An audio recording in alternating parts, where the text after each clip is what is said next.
আমরা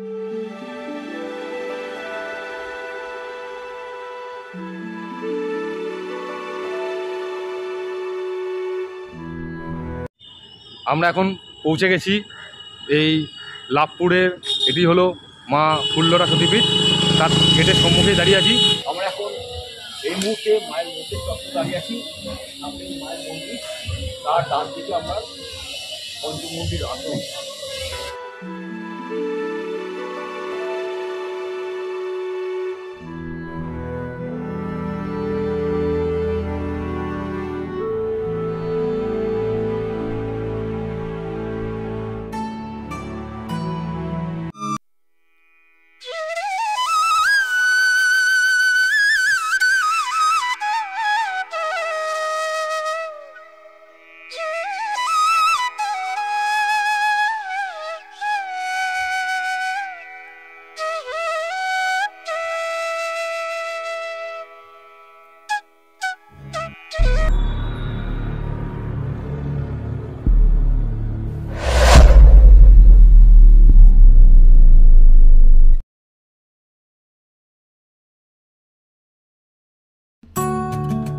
নমস্কার বন্ধুরা, আপনারা সবাই কেমন আছেন? আশা করি সকলে ভালোই আছেন।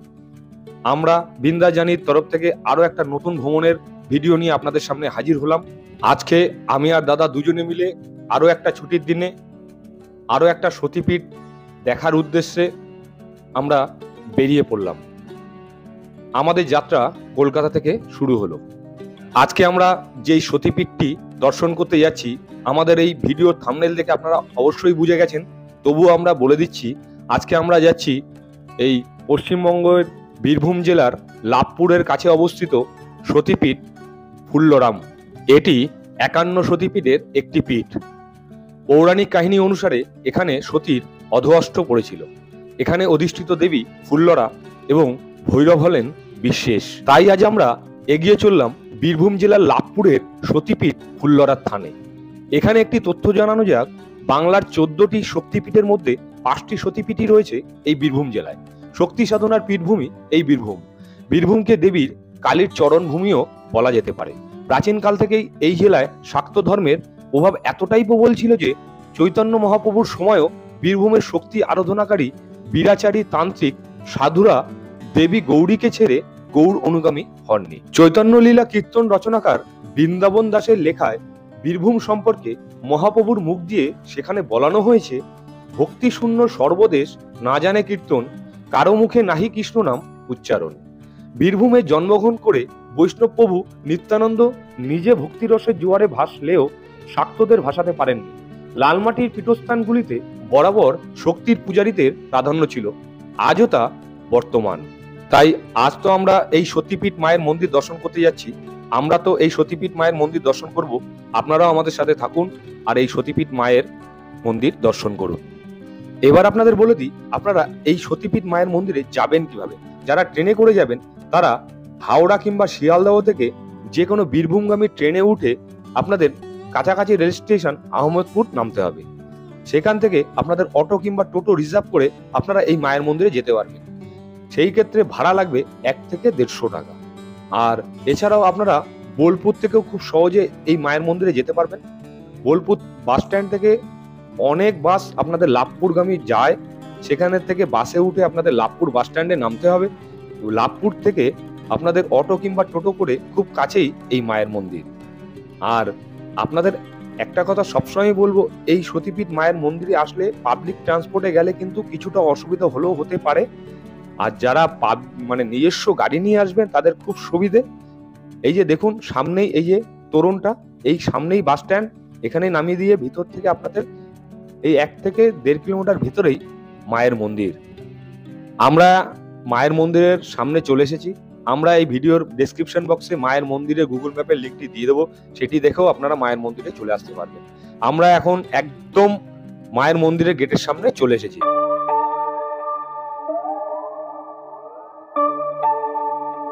দেখুন মায়ের মন্দিরের গেটের সামনে লেখা রয়েছে, সতী মায়ের পবিত্র 51 পীঠের অন্যতম পীঠ এই ফুল্লরা।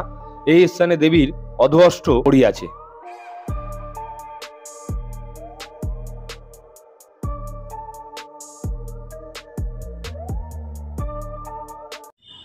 আমরা এখন পৌঁছে গেছি এই লাভপুরের, এটি হলো মা ফুল্লরা সতীপীঠ, তার গেটের সম্মুখেই দাঁড়িয়ে আছি।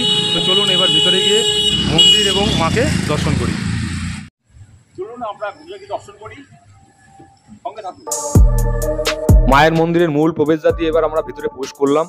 ডান দিকে একটি পুকুর আপনাদের চোখে পড়বে, সেটি সুন্দরভাবে জাল দিয়ে ঘেরা রয়েছে এবং রাস্তাটাও খুব সুন্দর বাঁধানো, কোনো অসুবিধা নেই। এবার সামনে এসে আরো একটা তোরণ পড়লো, সেই ভিতর থেকে আমরা প্রবেশ করছি মায়ের মন্দিরের দিকে এগিয়ে যাচ্ছি। ডান দিকেই চোখে পড়বে আপনাদের এক বাবার মন্দির, সেটাও খুব সুন্দর। আর এই ডান দিকে যে ঘরটি চোখে পড়ছে এটি হলো ভোগ ঘর। এখানে ভোগ রান্না হয় এবং দুপুরবেলা প্রতিটা ভক্তদের ভোগ প্রসাদ খাওয়ানো হয়। দেখুন এখানে তারই প্রস্তুতি চলছে, এই যে খুব সুন্দর। আর তার সামনেই হলো মায়ের মন্দির।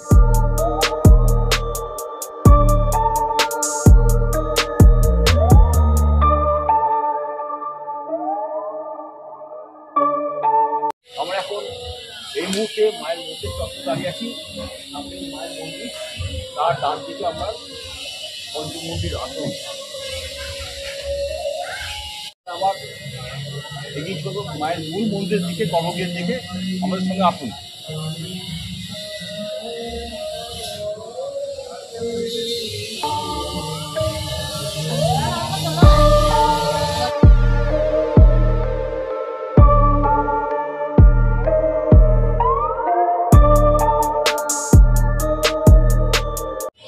আমরা একটু মায়ের মন্দিরের সামনে দাঁড়িয়ে আছি।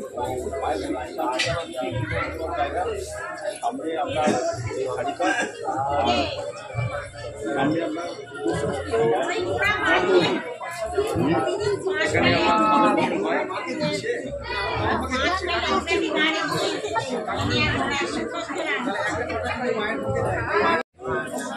আমরা একটা মায়ের মন্দিরে দাঁড়িয়ে আছি। আমরা গর্ব নিয়ে যাই।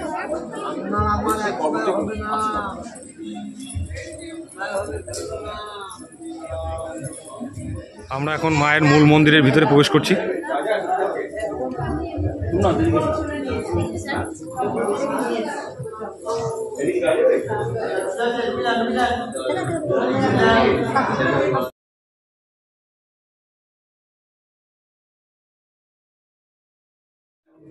মায়ের মূল মন্দিরের গর্ভগৃহে আমরা প্রবেশ করছি, সঙ্গে থাকুন।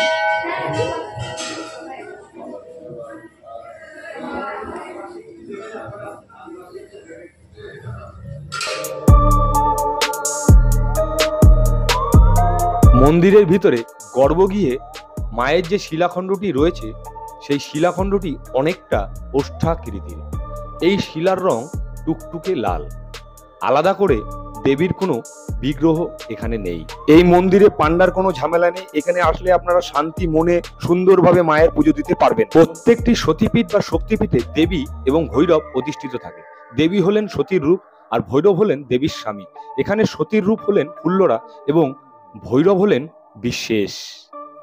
পৌরাণিক কাহিনী অনুসারে মাতা সতী নিজের বাপের বাড়িতে বাবার কাছে স্বামীর অপমান সহ্য করতে না পেরে সেখানেই দেহত্যাগ করেছিলেন। মাতা সতীর দেহত্যাগের খবর মহাদেবের কাছে পৌঁছতেই মহাদেব সেখানে উপস্থিত হন। সতীর মৃতদেহ দেখে ক্রোধে উন্মত্ত মহাদেব সেই দেহ কাঁধে নিয়ে তাণ্ডব নৃত্য চালু করেন। মহাদেবের তাণ্ডব নৃত্যে পৃথিবী ধ্বংসের আশঙ্কায় শ্রী বিষ্ণু তার সুদর্শন চক্র দ্বারা মাতা সতীর দেহ 51টি খণ্ডে খণ্ডিত করেন। সেই দেহখণ্ডেই যে যে স্থানে পড়েছিল সেখানেই একটি করে সতীপীঠ প্রতিষ্ঠা হয়। বলা হয় ফুল্লরা মন্দিরে সতীর অধহষ্ট পড়েছিল, আর এটি হলো মায়ের 49তম সতীপীঠ। একসময় এই মায়ের মন্দিরের চূড়ায় স্বর্ণ কলস শোভা পেত। এবার আপনাদের বলে দিই মন্দির সম্পর্কে কিছু কথা।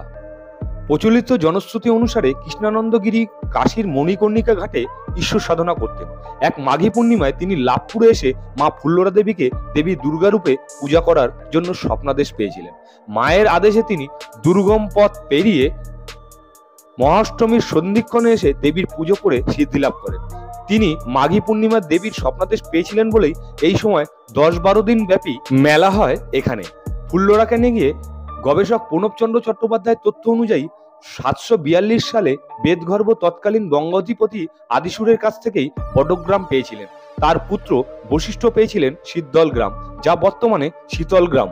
বশিষ্ঠের পুত্র অট্টহাসী হলেন এই সতীপীঠের প্রথম সাধক এবং তার নামেই বর্তমান লাভপুরের নাম হয়েছিল অট্টহাস। অট্টহাসের উত্তরসূরিরাই দেবীর পুজোর দায়িত্ব ও মন্দির দেখাশোনার দায়িত্ব পালন করে এসেছেন। আনুমানিক 1179 সালে অট্টহাসের বংশধর ভবদেব ভট্ট কয়েকজন ব্রাহ্মণকে দেবী ফুল্লরার পূজারী রূপে নিয়োগ করেন। তখন থেকেই শুরু হয় দেবীর নিত্য পূজা।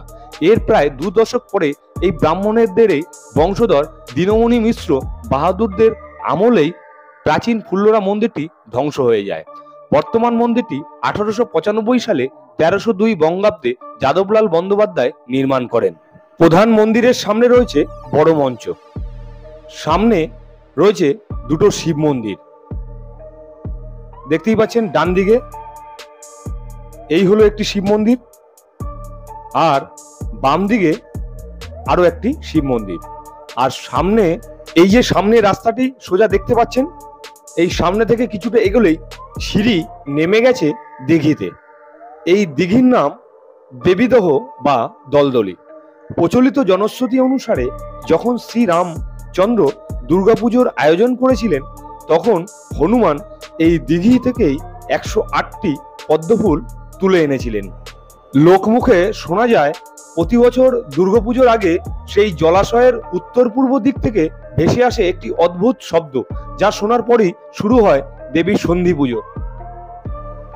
এই ফুল্লরা মায়ের নিত্য ভোগের ব্যবস্থা আছে, তার মধ্যে একটি আবশ্যিক পদ হলো মাছের টক। আগে দেবীর অন্নভোগ শিয়ালকে খাওয়ানোর ব্যবস্থা ছিল এখানে, সেই জন্য আছে শিবাভোগ বেদি। বলা হয় আগে এখানে রুপি আর সুপি নামে দুটি শিয়াল ছিল, তবে এখন আর শিয়ালেরা আসে না।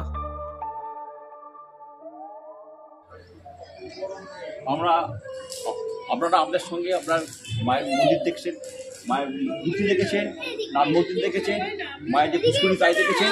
এবার আসুন আমাদের সঙ্গে মায়ের যে ভৈরব বিশেষ তাকে দর্শন করি। সামনে রয়েছে মায়ের মন্দির, আর তার ঠিক ডান পাশেই রয়েছে এই ভৈরব বিশ্বেশের মন্দির। এই ভৈরব মন্দিরের একদম পাশে রয়েছে একটি গাছ, সেখানে রেলিং দিয়ে ঘেরা। সেই রেলিং এর সামনেই সমস্ত ভক্তরা তাদের মনস্কামনা জানিয়ে ঢিল বেঁধে যায়। ভক্তদের বিশ্বাস মা ফুল্লরা তার সন্তানদের কখনো খালি হাতে ফেরান না। ভক্তি, বিশ্বাস এবং বৈচিত্র্যের লীলাভূমি এই ফুল্লরা সতীপীঠ। প্রচলিত জনশ্রুতি অনুসারে মায়ের মন্দিরের সামনে যে হাড়িকাঠটি রয়েছে তার মাটি চর্মরোগের অবসান ঘটায়, বিশেষ করে সেতি। প্রতি বছর মাঘী পূর্ণিমায় এখানে বিশাল মেলার আয়োজন করা হয়। 1306 বঙ্গাব্দে 3রা ফাল্গুন প্রথম মেলা বসেছিল এই মন্দির প্রাঙ্গণে। এই মেলা বীরভূম জেলার অন্যতম প্রাচীন ও বড় মেলা। এই মেলা 10 থেকে 12 দিন অবধি হয়। সেই সময় কয়েক হাজার মানুষের সমাগম ঘটে এখানে।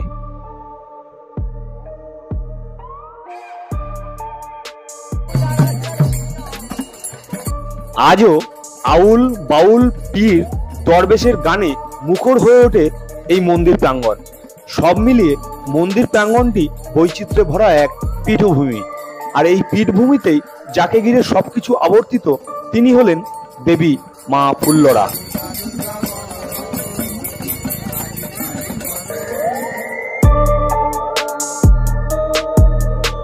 এই মায়ের মন্দিরে সেভাবে আলাদা করে থাকার সুবন্ধ ব্যবস্থা এখন অবধি করা হয়নি। যারা মায়ের মন্দিরে দেখতে আসবেন, সামনেই বোলপুর শান্তিনিকেতন আছে, সেখানে অনেক হোটেল আছে, সেখানে গিয়ে আপনারা থাকতে পারেন। আর এই মায়ের মন্দিরে নিত্যদিনের ভোগ প্রসাদের ব্যবস্থা করা হয়। এই ভোগ প্রসাদের মূল্য কত এবং কোন কোন সময় এই ভোগ প্রসাদ দেওয়া হয় এবং এই মন্দিরের যোগাযোগের নম্বর যাতে আপনারা সহজে যোগাযোগ করতে পারবেন, সেটাই আমরা এখন তুলে ধরছি। আর ভোগ কটার মধ্যে দেওয়া হয়?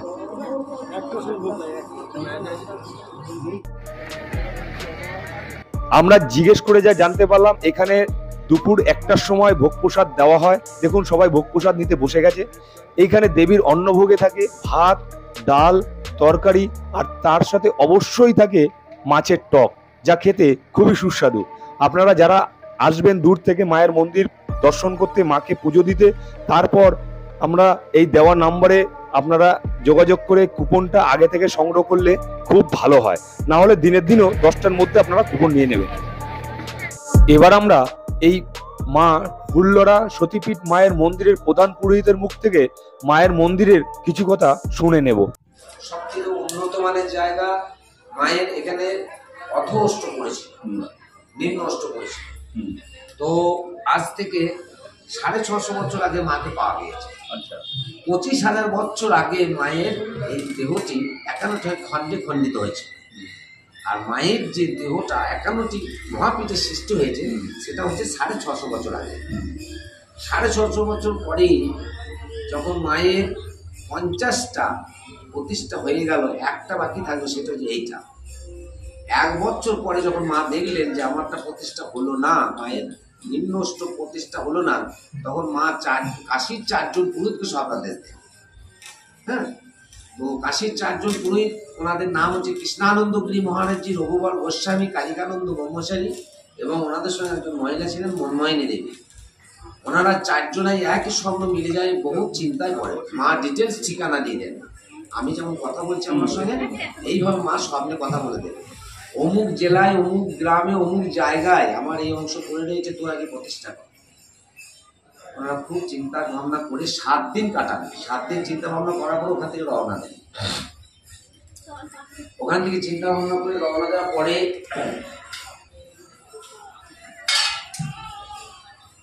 ওখান থেকে যখন 7 দিন পরে বেরোন, এখানে যে যখন পৌঁছান, জিজ্ঞাসা করতে করতে, তখনকার দিনে তো নদী নালা খাল বিল পার হওয়ার কিছু ছিল না, মা কোলে করে এনেছেন ওদেরকে। তো এখানে এসে যখন পৌঁছান 2 বছর পর, 2টি বছর পরে এখানে এসে যখন জিজ্ঞাসা করতে করতে এসে ঢোকেন, তখন দেখেন একটা ভয়ঙ্কর জঙ্গল। এই এলাকায় কোনো জনবসতি ছিল না, কোনো মানুষের বাস ছিল না। আমাদের এটা লাভপুর, লাভপুরের ভিতরে মধ্যেখানে জমিদারদের বাস ছিল। আর যারা মাছ ধরে সে ক্যাওট বাউরি বলা হতো। এই ক্যাওট বাউরি চারিধারে ঘিরে কিছু বাস করত, তারা কোনো জাতি এখানে ছিল না। আচ্ছা, এটা ভয়ঙ্কর একটা জঙ্গল, মানুষ খায় এরকম ধরনের জীবজন্তু জানোয়ার এখানে বাস করত। এই বনের মধ্যে ওনারা মাকে স্মরণ করে ঢুকে পড়ে, ঢুকিয়ে খুঁজতেই থাকে।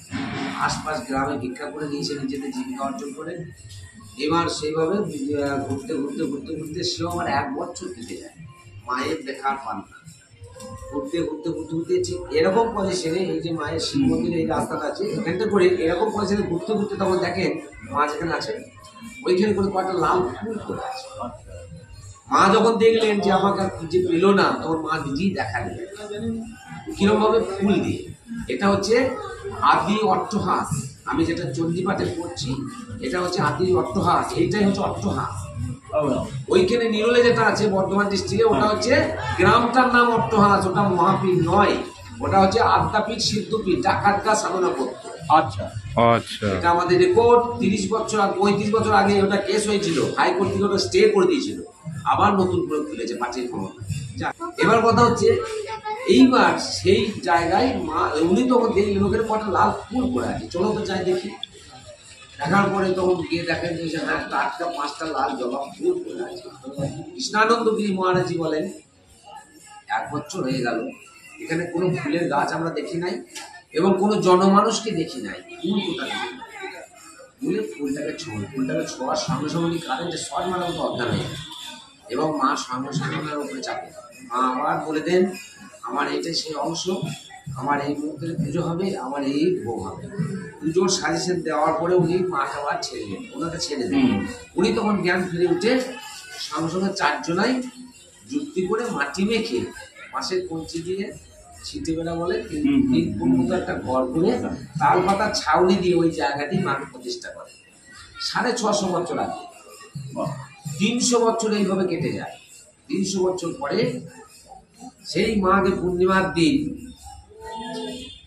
কৃষ্ণানন্দগিরি মহারাজজি খুব শখ হয়েছে যে কালকে তো মায়ের প্রতিষ্ঠা দিবস, একটু হোম করব।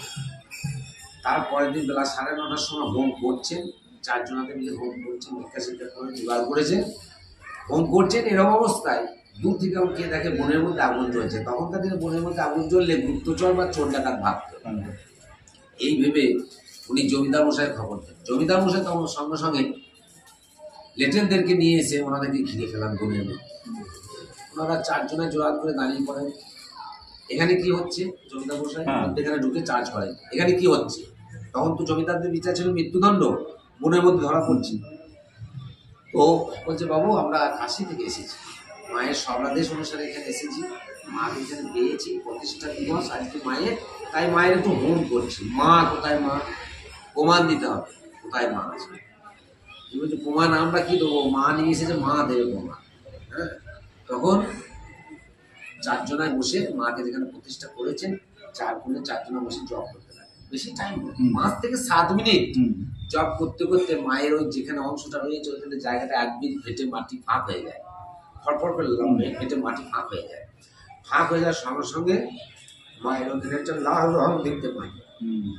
ওই লাল রং দেখার সঙ্গে সঙ্গে জমিদার মশাই ওখানে সাষ্টাঙ্গে শুয়ে ওনাদের পায়ে ধরে ক্ষমা চেয়ে নিয়ে ওনাদের সমস্ত দায় দায়িত্ব নিয়ে সমস্ত এই মায়ের নিত্য সেবা, মায়ের এই মন্দির, এই জমি জায়গা এখানে আছে 300 বিঘা জমি, 300 বিঘা জমি এখানে দিয়েছে ওনারা।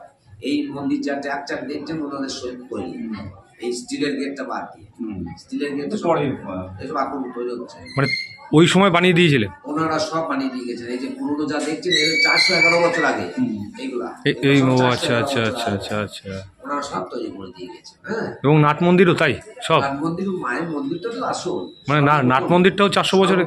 হ্যাঁ, তো এই মন্দির ওনারা বানিয়ে দিয়ে গিয়েছেন এবং সমস্ত দায় দায়িত্ব 1 মাসের মধ্যে ওই মন্দিরে হাফ মন্দির করে দেন এবং সমস্ত বন উড়িয়ে একবারে কেটে পরিষ্কার করে দেন। হ্যাঁ, ওনাদের থাকা খাওয়া সুব্যবস্থা ওনাদের আজও পর্যন্ত সেই দায়িত্ব ওই জমিদাররাই নিয়ে গিয়েছেন।